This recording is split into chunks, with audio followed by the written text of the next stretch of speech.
the end of pro-life industry. It sometimes feels lonely, dangerous, and all these things, but it's not. There are so many wonderful people out there doing what we do. And every so often, we encounter someone who comes alongside us and helps us to do what we do even better, gives us fresh ideas, gives us new perspective, gives us new tools. And we were blessed not too long ago with Emily Berning. I'm going to invite her on up here. And Emily is the president of Let Them Live, now based out of Florida, formerly Indiana, correct? So now based out of Florida, and it is an amazing organization. But Emily herself, I'm so thankful to have her here. She's going to share some of her stories of how she came to do similar work to us in so many ways. And it is amazing. But she is an accomplished author, an entrepreneur. She started her own business. She's saving lives every single day. And we are truly, truly honored to have her join us. Would you please join me in welcoming Emily?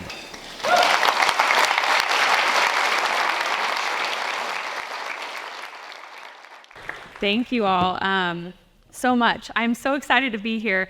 And like Patrick mentioned, the pro-life movement, we're all in this together, right? This work is just not easy. And so I am so happy to be here to encourage you all and to really hype up OSL, because what they're doing is absolutely amazing. And that's coming from me, right? And we have an organization too. And so the fact that we're all here tonight is an absolute blessing.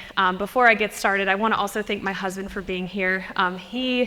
There was a lot of things that it took to get him here. Car broke down an hour away and he Ubered here. And so I'm grateful he's here because I'm going to pick on him a little bit. So in 2018, my husband, I'm going to take this because I'm going to walk around.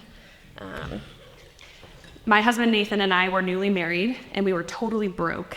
And I'm sure that's something many of you can relate to.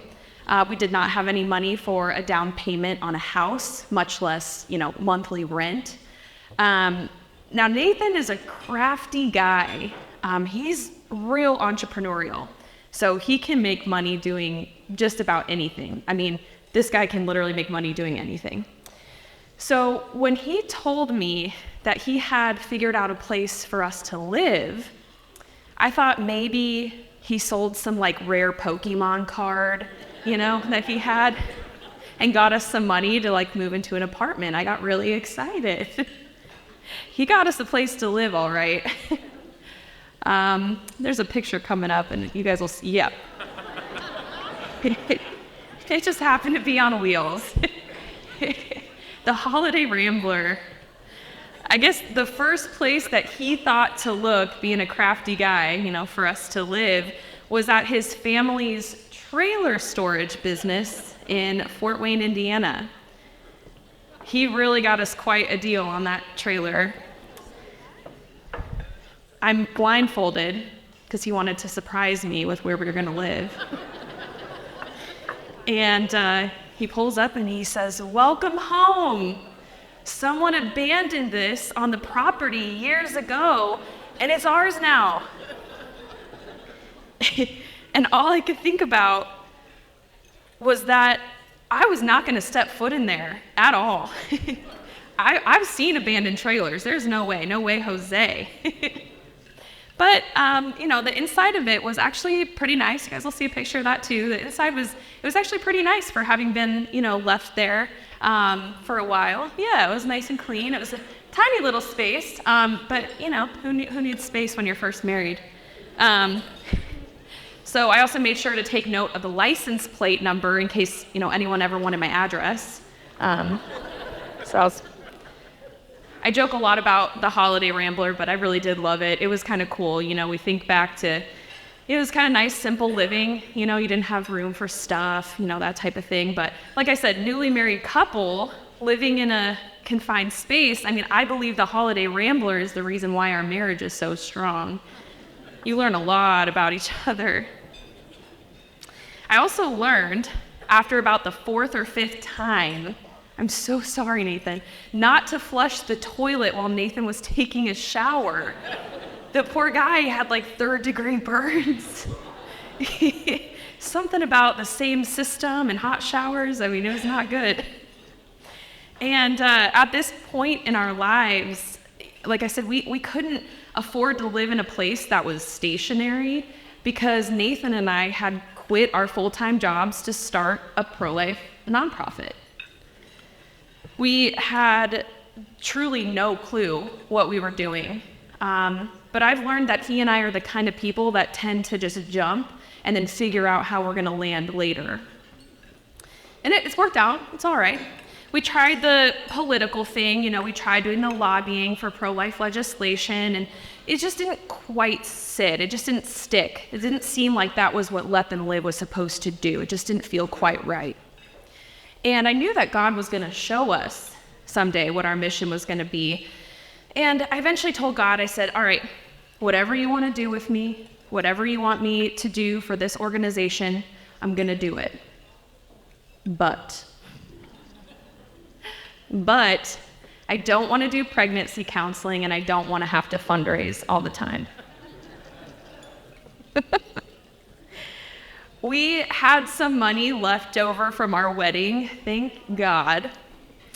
And I was really excited about it because considering I was used to seeing a bright red number in our bank account with a minus sign next to it, I was super excited, and it was about $1,200, which was just huge. Considering those overdraft fee. It's $34 times 25. That adds up.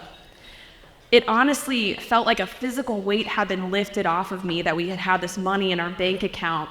And it was just awesome. We had some room to breathe, maybe go to the grocery store, buy something more expensive than 25-cent ramen, But God has a sense of humor. He really, really does. Soon after I told God about my conditions, the craziest thing happened. This picture of Nathan and I, Nathan's got a lot longer hair now, but this picture of us is T-minus 5 hours before God's big surprise in our life. So we had no idea what was about to happen. Around 3 a.m. that night, as I'm fast asleep, Nathan is up and he's on Facebook. He sees a post in a pro-life group, and there's a young woman asking for advice on how to help her cousin cancel her abortion. She didn't know what to do. She didn't know how to help her choose life. So Nathan, who is formerly pro-choice and probably at that point maybe apathetic-ish, he's not a pro-life, go-getter at that time. Nathan wasn't even Christian at that time. So the fact that he did this is just always amazing to me. So Nathan reached out to her directly and asked her a very important question. He said, "Why does your cousin have an abortion scheduled?" She responded that her cousin had lost her job, she had been evicted, she was living in her car. Everything just stacked up against her. And it was December and freezing. And this pregnant woman is living in her car. That's just not acceptable. And Nathan knew that he just could not accept that. So he nudged me awake. I just remember this like it was yesterday. And I'm sleeping. And Nathan's like, "Hey, do you want to save a life from abortion?" And I was like, "Yeah." No thought about it. Yeah. I'm not awake. I'm thinking what are you talking about? Of course, but how do I do that? Is that even possible for one person to save a life from abortion? When I was in college, I became a pro-life activist, but I didn't think I could actually do anything about abortion. I couldn't actually make a difference. So my husband is like, "Hey, you want to do this?" And then he said to me, "Okay, so this mom needs financial help from us to cancel her abortion. She needs $1,200. Does that number sound familiar? To get back into her apartment. And that's what we have in our bank account. So we're going to send that to her." So that's the moment that I learned that Nathan's heart is bigger than his brain. I'm not sure in that moment if I fully grasped the journey that Nathan and God were taking me on. And I was definitely thinking, like, who is this crazy guy that I married? Like, what a nut job. Who gives away all their money? Nathan does. And it was a trust fall on God of monumental proportions. But we emptied our bank account, got her back into her apartment, she canceled her abortion, and then sent us an ultrasound of her 7-week-old precious baby.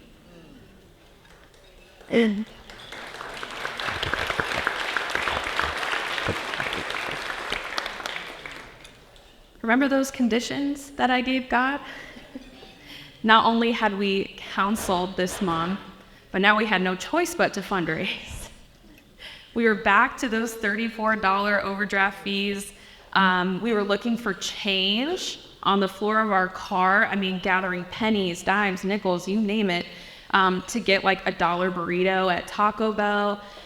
There were some times when we gathered that change and we'd walk into the gas station with like our head kind of down low and put a pile of change on the gas station counter while the attendant counted it. You know, there's 10 people lined up behind me, and I was like, can we get 4 gallons of gas? But a baby was saved from abortion, and that we could live with. That we could live with. We could figure everything else out. See, God didn't want some of our money. He wanted all of our money. He wanted every single penny. And let me tell you that tonight, God doesn't want just some of your money. He wants all of it because it's his to begin with. And though we couldn't see it at the time, a sacrifice like that did not come without unreturned blessings. Nathan's sacrifice that night ended up leading me into a life that I never could have dreamed of having. And it turns out it was the best decision that we ever made. Kind of zoomed in, but shortly after this encounter that we had with this mom, we managed to scrounge up some money to buy tickets to a movie where Nathan broke the law and took this picture. Some of you might recognize it. It's Schindler's List. If you haven't seen Schindler's List, you gotta watch it. There's no better movie. During World War II, there was a wealthy businessman by the name of Oskar Schindler. And at worst, he was a Nazi sympathizer, and at best, he was just apathetic to the plight of the Jewish people. But something changed in him, and he started to see how the Jews were being dehumanized and brutalized and tortured and killed. So he got kind of creative. He started to convince the Nazis that he needed Jewish workers for his factory, and he would pay the Nazis to give him Jews who were about to go into the concentration camp. He would house and he would feed and he would protect every Jew that he saved while maintaining a Nazi party membership to convince the Nazi soldiers that he was on their side.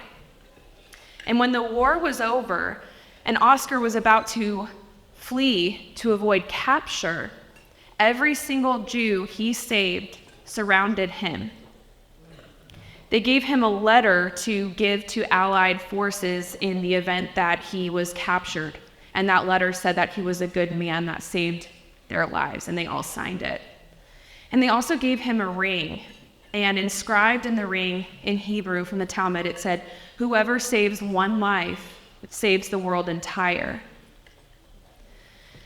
And he began to cry, and he got really emotional, and he started walking around, and he started, just saying that he could have done more. He could have gotten more Jews out. He could have saved more lives, right? He wasted so much money in his life, and he could have saved more lives with that money. He pointed to his car. He said, "Oh, I could have sold that car. That was a life. This fur coat that I'm wearing, this ring that I have, that was 2 more lives." he would have done anything to save just one more life. But one of the men calmed him down and showed him all the people that he saved. And he said, "Oscar, look around. There will be generations because of what you have done." Isn't that something we all want to hear? Like, I do. At the end of my life, I want to hear that. I want to know that I'm leaving this world with something so much better in it. There will be generations because of what you have done. One act of giving that mom, that first mom, all we had and helping her to choose life has created a ripple effect so big that I can't even fathom it. I had no clue this was where my life was going.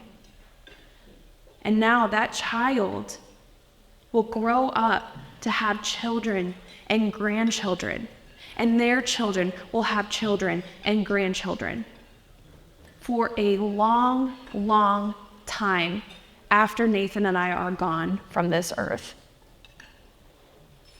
And talking about generations always gets me thinking about stuff. The stuff we collect, the stuff we have here on earth, the stuff we can't take with us when we leave here. Have you ever met someone who collects something, cars or art or Pokemon cards? What do they want more of? Cars and art, Pokemon cards. But none of it is going to last. It does not matter how big your suitcase is, because you cannot pack a bag like that for heaven. You can't do it, no matter how hard you try. And this doesn't mean that, we all become monks and give away all of our possessions, although that's totally fine. We did have someone do that. But like Nathan and I, you guys have got to give an amount that hurts. If we are not stepping out in faith, if we're still in our comfort zone and saying, you know what, yeah, I can comfortably give this, it's not enough. Give an amount that hurts. And I guarantee, because we have lived it, that God will return those blessings. And that is what stepping out in faith is. You have to have crazy faith. You have to do things you wouldn't normally do, right? Like, that's where God works. You will never regret supporting a mom and saving a life from abortion. Never. That's never going to be on my list of regrets or things I wanted to do over. Never. You will never regret investing in generations that will continue to exist long after you've left the earth. God really put this into perspective for Nathan and I about 2 years ago, when my doctor turned to me and said, "I'm sorry, but you and your husband won't be able to conceive children." Kind of ironic, right? That was so hard to hear. We work in this movement, we're around so many pregnant women. What a beautiful thing that women get to experience. We literally get to bring life into this world. Every single one of us came from a woman. That is amazing. And I knew that Nathan and I could make really great parents, and I always wanted to experience pregnancy. So my world just crumbled, and I became depressed, and I became angry, and I became sad, and I became bitter. And the work that we were doing was so hard because there's all these pregnant women that we're helping, but they wanted to have an abortion. But I would gladly take that pregnancy if I could. I had an empty womb, and there was nothing I could do about it. And I'm not someone who gives up control easily. I will admit I have a little issue with that. God and I have gone back and forth a few times. I'm extremely impatient, and I always think I know what's best for my life. And to have something wrong with me that I couldn't fix myself was just excruciating. But it became clear to me that giving God control of our bank account just wasn't enough. I had to give him control of everything, including my infertility. And somehow we made it through. I began to see my diagnosis not as a defect, but as a design, perfectly designed. And I began to see that God had done this on purpose. It's hard to see that sometimes, like, God, what were you thinking? And that I needed to focus on serving women and their babies became absolutely clear to me. That perhaps God had some other plan he needed me to help him with. And I started to view all of the babies that we had saved from abortion at this point as my sons and daughters. And this next picture just is amazing. This is the entrance to our home. And this is a fraction of the babies that have been saved by Let Them Live. And they have stories very similar to that of babies saved from abortion by OSL. And we definitely need more wall space. But this is what has brought me joy in my life, just inexplicable joy without a baby of my own. Literally, I see this every single day. How encouraging is that? Like, how can you be sad when this is what you get to look at? And these pictures are what Nathan and I collect, right? And our collection has far more value than any car collection or art collection or Pokemon collection. And when someone asks if I have any kids, sitting next to someone on the airplane, we're getting pretty friendly, we're talking, and someone's like, oh yeah, do you have any kids? And I kind of just casually say, yeah, I've got about 800 of them. And counting. It's like a TLC TV show. It's a great conversation starter. And they're like, what do you mean? And I'm like, oh, well, then we start talking about abortion, right? On a plane. There's a parable in the Bible about a treasure in a field. It goes, the kingdom of heaven is like a treasure hidden in a field. When a man found it, he hid it again. And then in his joy went and sold all that he had and bought that field.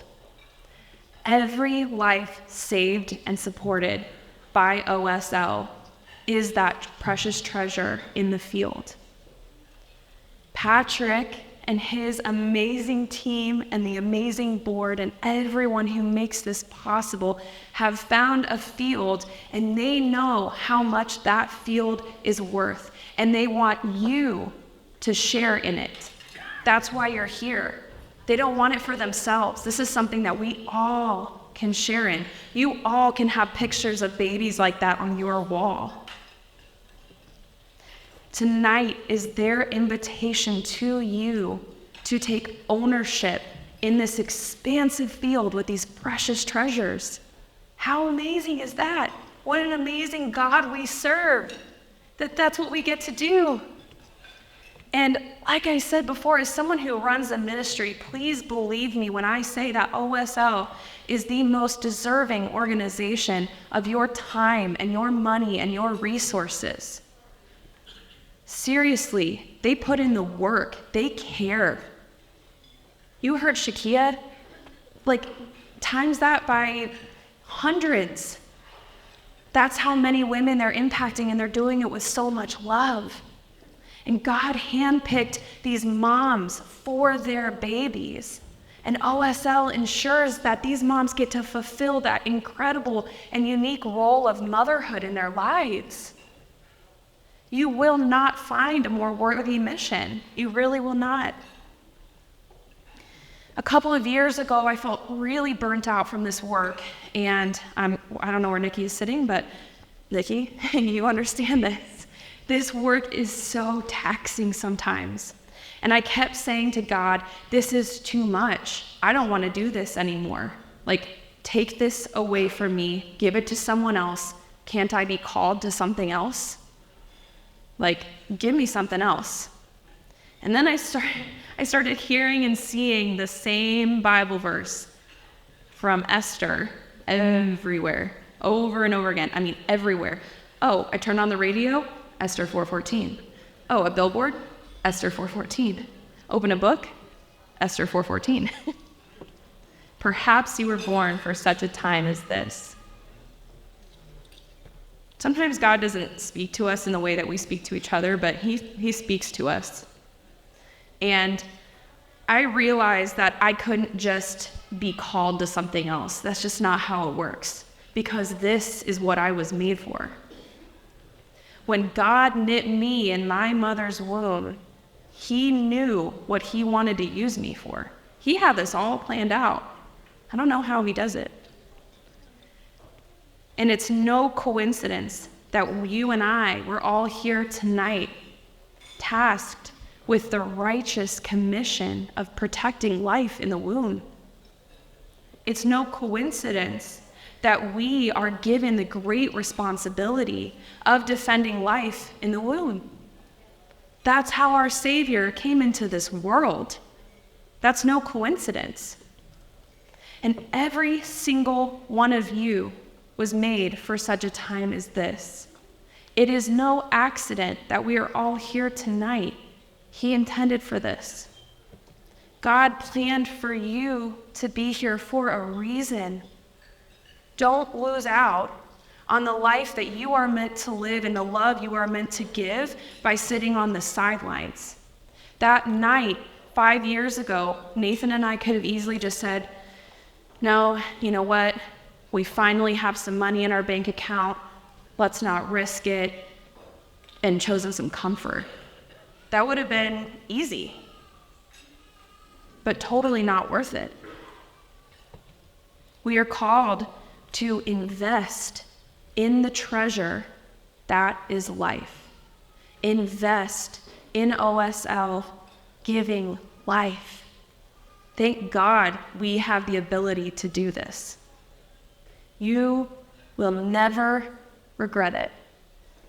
Thank you guys, and God bless.